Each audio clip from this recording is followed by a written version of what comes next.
জনপ্রিয় চিত্রনায়িকা পরীমনি নিয়মিত অভিনয়ের পাশাপাশি সোশ্যাল মিডিয়াতেও সক্রিয়। কাজের প্রমোশনের পাশাপাশি ব্যক্তিজীবনের নানা মুহূর্ত শেয়ার করেন তিনি। এবার নতুন একটি ছবি প্রকাশ করে নতুন প্রেমের আভাস দিয়েছেন এই নায়িকা।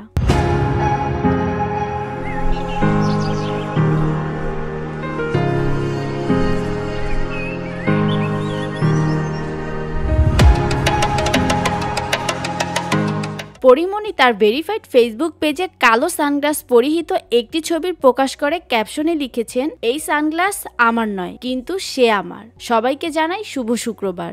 এরপর থেকে সোশ্যাল মিডিয়া চর্চা হচ্ছে, তাহলে আবারও কি নতুন কারো প্রেমে মজেছেন এই নায়িকা?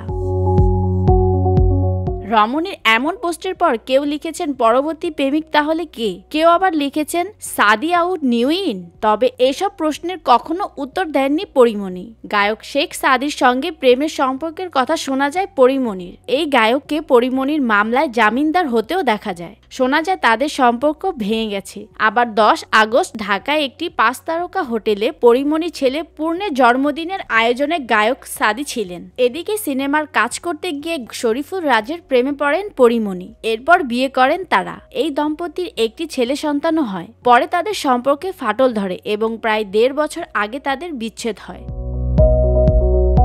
VOD Bangla news desk.